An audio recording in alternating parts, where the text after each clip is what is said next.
हमारे सभी सम्मानित नेतागण श्री भूपेंद्र सिंह हुड्डा जी, श्री उदय भान जी, श्री चौधरी वीरेंद्र सिंह जी, यहाँ से हमारे बहुत ही लोकप्रिय प्रत्याशी शमशेर सिंह गोगी जी।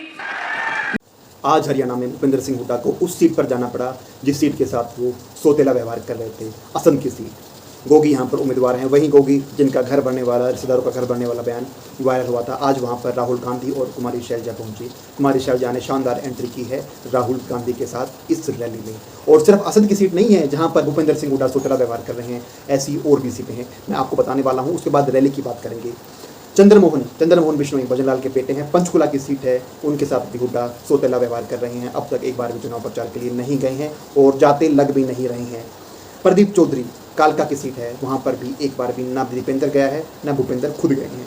परविंदर परी अम्बाला कैंट की सीट है, कुमारी शैलजा टिकट दिलवा कर लाई थी, अभी तक वहाँ में से हुड्डा पिता पुत्र में से कोई भी नहीं पहुँचा है। अम्बाला जरूर गए थे निर्मल चौधरी के प्रचार के लिए। अकरम खान जगाधरी से दोबारा से कुमारी शैलजा के कोटे से टिकट आई थी, कोई भी पिता पुत्र न भूपेंद्र हुड्डा ना जूनियर हुड्डा कोई भी वहाँ नहीं पहुँचा है। अकरम खान का मैंने बताया। शैली चौधरी नारायणगढ़ से कोई भी वहाँ पर नहीं पहुँचा है, न जूनियर हुड्डा न भूपेंद्र हुड्डा। रेणु बाला सधारा से, और साथ में सबसे बड़ी बात, न कोई पहुँचा और इसके अलावा वहाँ पर जो निर्दलीय बागी होकर खड़े हुए हैं उनको भी बिठाने का कोई भी प्रयास दोनों पिता पुत्र ने नहीं करा। राडा हिसार से कुमारी शैलजा ने टिकट दिलवाई है, वहाँ पर कोई भी अभी तक प्रचार के लिए नहीं पहुँचा है। वहाँ पर निर्दलीय उम्मीदवार सावित्री जिंदल खड़ी हैं, हो सकता है कि हुड्डा गुट उनकी तरफ इशारा कर उनको जितवा दे। सुभाष चंद्रा वहाँ पर पहले ही उनके समर्थन की घोषणा कर चुके हैं। सुरजेवाला के बेटे आदित्य सुरजेवाला कैथल कोई नहीं पहुंचा है, अकेले सुरजेवाला अपने पुत्र को विधानसभा पहुंचाने की जोड़ तोड़ में लगे हैं। शैलजा जरूर जाएंगे। दौलतपुरिया फतेहाबाद से कोई भी अभी तक नहीं पहुंचा है, किसी ने भी सूद नहीं ली है। इसके अलावा सतबीर नरवाना से कोई भी नहीं पहुंचा है उनकी सूद लेने। तो ये 10 से 11 सीटें हैं जहां पर भूपेंद्र सिंह हुड्डा सौतेला व्यवहार कर रहे हैं, क्योंकि यहाँ की सीटें उन्होंने नहीं बांटी हैं। यहाँ की सीटें या तो कुमारी शैलजा के रेफरेंस से गई हैं, या राहुल गांधी की, या फिर कहें रणदीप सिंह सुरजेवाला की। तो अगर इन आंकड़ों पर नजर डाली जाए तो कांग्रेस तो बिल्कुल 89 सीटों पर चुनाव लड़ रही है, एक बार उनका अलायंस का साथी चुनाव लड़ रहा है, और भूपेंद्र सिंह हुड्डा खुद 78 या 79 सीटें हम बोल सकते हैं जिन पर वो चुनाव लड़ रहे हैं, जो टिकट उन्होंने बांटी हैं, जहां पर वो प्रचार प्रसार के लिए एक बार, 2 बार या 3 बार भी जा चुके हैं और आगे भी जाएंगे। हरियाणा के पूर्व मुख्यमंत्री मनोहर लाल खट्टर ने कुछ महीने पहले किरण चौधरी को भाजपा में शामिल कराया। तब कयास लगाए जा रहे थे कि कोई खास फायदा नहीं होगा, और कांग्रेस वाले हुड्डा गुट के लोग कह रहे थे कि कांग्रेस को कोई बड़ा नुकसान नहीं होगा। लेकिन उस मास्टर स्ट्रोक का असर अब दिखने लगा है चुनाव पर कि कितना बड़ा शॉट भाजपा ने मार लिया था चुनाव से कुछ महीने पहले। आपको बता दें, भिवानी की सीट पर घनश्याम सराफ उम्मीदवार हैं, पहले से 3 बार वो लगातार विधायक बन चुके हैं। किरण के आने से और भी मजबूत हो गए हैं। बेशक वहाँ पर निर्दलीय खड़े अभिजीत लाल सिंह राजपूत वोट तोड़कर उनको कुछ नुकसान पहुंचा रही हैं, लेकिन फिर भी वो सीट निकाल जाएंगे। किरण चौधरी वहाँ पर उनका सपोर्ट करेंगी और ये सीट हम कह सकते हैं कि सेफ हो जाएगी। दूसरी सीट की बात अगर हम करते हैं, बवानीखेड़ा, पहले जो मंत्री थे विशंबर वाल्मीकि, उनका टिकट काटकर कपूर वाल्मीकि को पार्टी ने वहाँ से चुनाव लड़ाया है। किरण चौधरी उनका भरपूर समर्थन कर रही हैं। कपूर वाल्मीकि जीत जाएंगे। सामने है कांग्रेस के प्रदीप नरवाल, जिन पर बाहरी होने का और JNU की जो नारेबाजी वाले गैंग है उसका सदस्यों ने बताया जा रहा है कपूर नरवाल इन पर भारी पड़ते हुए दिखाई दे रहे हैं। तीसरी सीट तोशाम की सीट, तोशाम से खुद किरण चौधरी की बेटी बंसीलाल की पोती श्रुति चौधरी मैदान में है। यहाँ पर भी भाजपा से बागी शशि परमार चुनाव लड़ रहे हैं, ठीक ठाक वोट लेते हुए दिखाई दे रहे हैं। बेशक किरण चौधरी को नुकसान कर रहे हैं, लेकिन यहाँ पर कभी जमाने में घोर विरोधी रहे धर्मवीर सिंह के साथ किरण चौधरी मिलकर चुनाव प्रचार का बीड़ा उठाए हुए हैं। किरण चौधरी और धर्मवीर एक साथ चुनाव प्रचार कर रहे हैं। श्रुति चौधरी और धर्मवीर के बेटे मोहित चौधरी एक साथ चुनाव प्रचार कर रहे हैं। यह जोड़ी इस सीट को निकाल कर ले जाएगी। बेशक अनिरुद्ध चौधरी अच्छा चुनाव लड़ रहे हैं, बंसीलाल के बेटे महेंद्रा के बेटे अच्छा चुनाव यहाँ से लड़ रहे हैं, लेकिन यह जोड़ी इस सीट को बीजेपी के खाते में शामिल करा ही देगी। बागड़ा में पूरा आशीर्वाद मिला हुआ है उमेद पातुवास को, किरण चौधरी का और धर्मवीर का। वहाँ पर भी एक रैली हुई है जिसमें राव इंद्रजीत सिंह चौधरी, धर्मवीर सिंह भी मौजूद रहे हैं, उनको उस रैली में बुलाया गया है। किरण चौधरी भी प्रचार प्रसार में उनके लगी है, क्योंकि बागड़ा में आखिरी छोर पर कुछ गांव हैं जहां पर यादव बाहुल्य वो गांव है, यादव के वहां पर वोट हैं और वो अच्छा खासा असर डालेंगे बागड़ा के गणित पर। बागड़ा से बीजेपी से उमेद पातुवास हैं, कांग्रेस से सोमवीर शिवरान जो बंसीलाल परिवार के दामाद हैं, और लोहारू से चुनाव लड़ते रहे हैं। लगातार 3 चुनाव हार चुके हैं, हार की हैट्रिक लगा चुके हैं, इस बार जीतना चाहते हैं। राजवीर पटेल को चुनाव लड़ाया गया है लोहारू से, सोमवीर शिवरान आ गए हैं बागड़ा में। अच्छा चुनाव है, कमज़ोर चुनाव नहीं है, मजबूत चुनाव लड़ रहे हैं, लेकिन सोमवीर घसोला जो चुनाव लड़ रहे हैं बागी होकर, वो पूरा नुकसान पहुंचा रहे हैं सोमवीर शोराम को। इसलिए उमेद पातुआ जो पहले से मजबूत स्थिति में हैं और ऊपर से किरण चौधरी, धर्मवीर चौधरी और राव इंद्रजीत सिंह का आशीर्वाद उन्हें प्राप्त है, तो वो ये सीट निकाल कर ले जाएंगे। तो ये वो कुछ सीटें थी जहाँ पर सीधा सीधा मनोहर खट्टर के मास्टर स्ट्रोक का प्रभाव पड़ रहा है। इस पर आपकी क्या राय है कमेंट बॉक्स में जरूर बताएं। आज रैली हुई, कुमारी शैलजा, राहुल गांधी असंध में पहुंचे शमशेर गोगी के प्रचार के लिए। भूपेंद्र सिंह हुड्डा को भी जाना पड़ा। भूपेंद्र सिंह हुड्डा अभी तक उन मंचों से दूर थे जिनकी टिकट कुमारी शैलजा या रणदीप सिंह सुरजेवाला दिलवा करके लाए थे। रैली में राहुल गांधी ने भाषण दिया, सुनिए उनके भाषण के कुछ अंश, उसके बाद हम आपको सुनाएंगे राव इंद्रजीत सिंह और धर्मवीर की उम्मीद। कार्यकर्ता जिनको मैं आजकल बब्बर शेर कहता हूं, भाइयों और बहनों, प्रेस के हमारे मित्रों, आप सबका यहां बहुत बहुत स्वागत, नमस्कार। कैसे हैं आप? मूड कैसा है? नहीं, सुनाई नहीं दिया मुझे। मूड कैसा है? ये देखिए, आजकल ग्लोबलाइज्ड दुनिया है। जहाज मैं अमेरिका गया। अमेरिका में मेरा प्रोग्राम टेक्सास में था और किसी ने मुझे कहा कि टेक्सास में हरियाणा के युवाओं से मुझे मिलना चाहिए। पता नहीं आपने वीडियो देखा, नहीं देखा? देखा? देखा। मैं आज आपसे उस वीडियो के बारे में बोलना चाहता हूं, क्योंकि अगर आज आप हरियाणा को समझना चाहते हो तो जो भी समझना है उस वीडियो के अंदर है। सबसे पहले जब मुझे बताया गया कि हरियाणा से हजारों लोग, 15-20 हजार लोग अमेरिका गए हैं, मैं हैरान हुआ। हरियाणा से इतने लोग अमेरिका क्यों जा रहे हैं, मेरे दिमाग में सवाल उठा। और फिर मैं डैलस में आपके भाइयों से एक छोटे से घर में जाके मिला। मैं आपको बताना चाहता हूं, आपके भाई डैलस में एक कमरे में 15-20 लोग सोते हैं। मैंने उनसे पूछा, आप अमेरिका कैसे आए? देशों की लिस्ट दे दी। पहले हम यहां गए, टर्की गए, कजाकिस्तान गए, कजाकिस्तान से साउथ अमेरिका गए, साउथ अमेरिका से एक के बाद एक हम दूसरे देशों से निकले और फिर हम पैनामा के जंगलों से निकलकर अमेरिका में गए। अमेरिका में हमें रोका गया, पकड़ा गया और अब हम अमेरिका में हैं। रास्ते की कहानी बताई राहुल जी। रास्ते पे माफिया के लोगों ने एक बार नहीं, अनेक बार हम सबको लूटा। हम समुद्र में से निकले, जंगलों में से निकले, पहाड़ों में से निकले। हमारे भाइयों को मरते हुए हमने देखा है, जंगल में मरते हुए देखा है, गिरकर मरते हुए देखा है, अपनी आंखों से देखा है।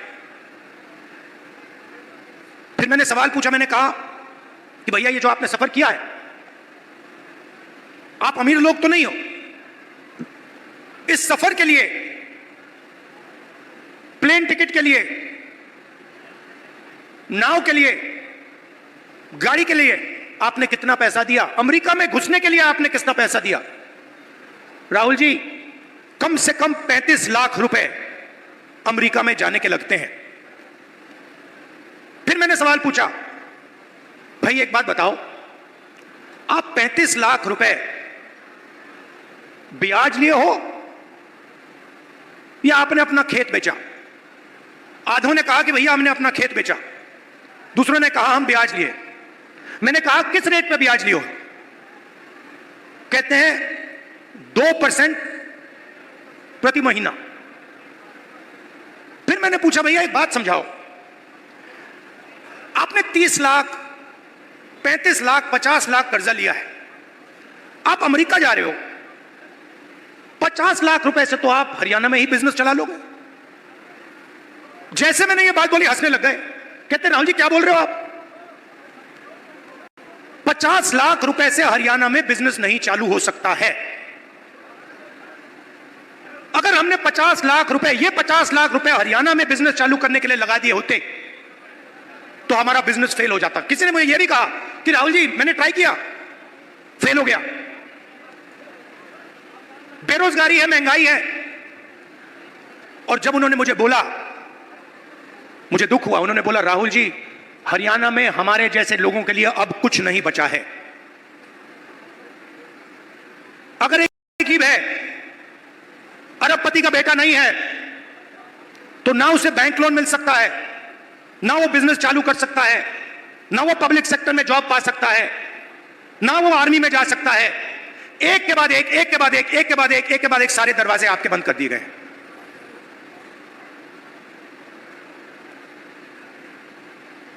मैं जब उस घर से निकला, मैं सोच रहा था कि अगर इनकी ये हालत है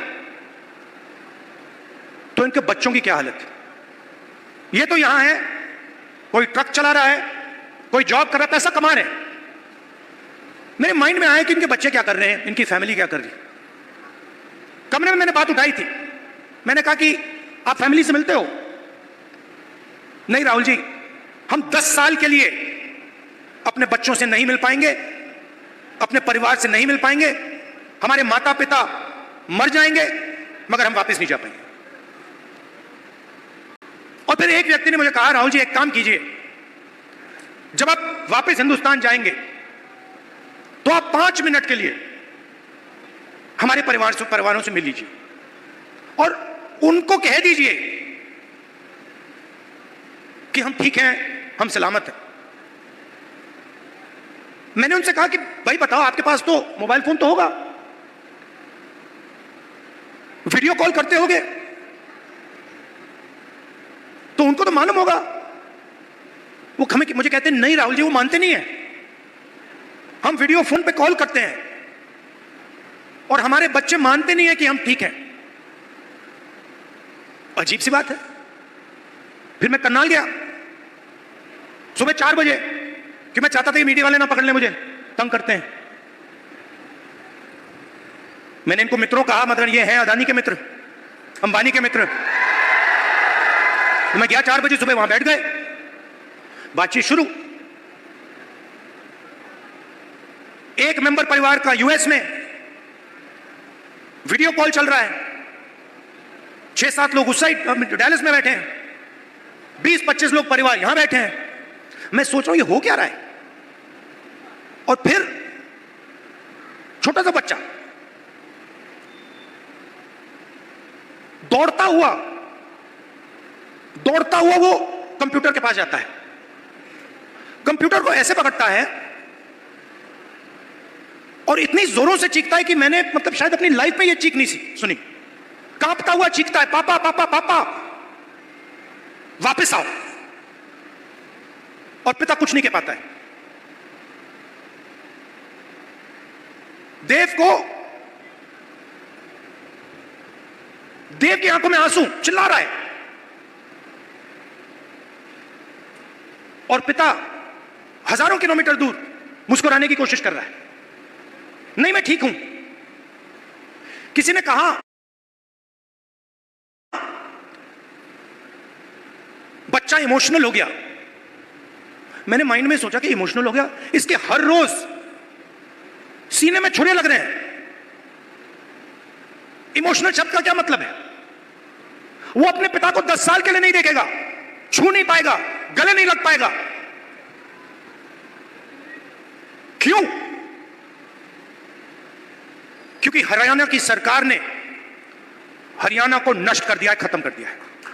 वो देव की चीखें नहीं थी, वो हरियाणा के हर युवा के चीखें हैं।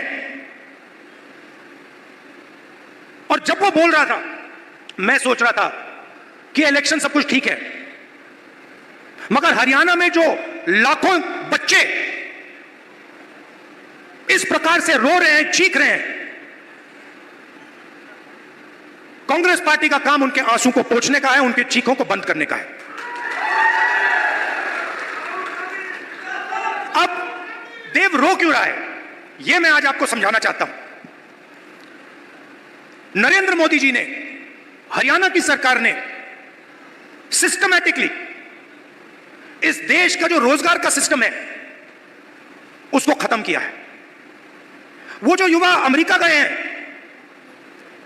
छोटे से घर में 20-25 एक कमरे में रह रहे हैं, एक वहां पे था जिसको एक्सीडेंट हो गया, चल नहीं पा रहा है, उसकी मां मुझे कहती है राहुल जी मैं तो बेटे से मिलना चाहती हूं।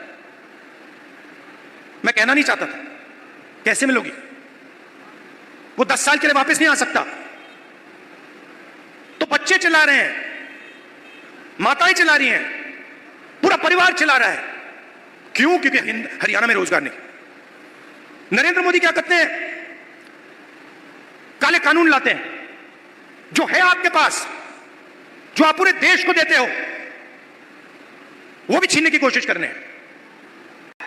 हमारे सभी सम्मानित नेतागण, श्री भूपेंद्र सिंह हुड्डा जी, श्री उदय भान जी, श्री चौधरी वीरेंद्र सिंह जी, यहां से हमारे बहुत ही लोकप्रिय प्रत्याशी शमशेर सिंह गोगी जी, हमारे आदरणीय नेता राहुल गांधी जी का स्वागत करती हूं, इनका धन्यवाद करती हूं जो आज इन्होंने देश में कांग्रेस पार्टी का परचम इतना ऊंचा लहरा दिया है।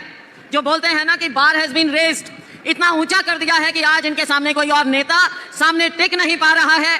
और उसकी मिसाल आपने लोकसभा में देखी कि जब राहुल गांधी जी खड़े हुए बोलने के लिए, आपकी आवाज को उठाने के लिए, तो माननीय प्रधानमंत्री जी नरेंद्र मोदी जी न जाने 10 बार खड़े होकर इनके बीच में बोलने का प्रयास कर रहे थे। खुद नरेंद्र मोदी जी बोलने लगे तो मेरे को लगता है 10 बार नहीं 20 बार शायद पानी पीना पड़ा होगा बीच में, कुछ कहने को नहीं है।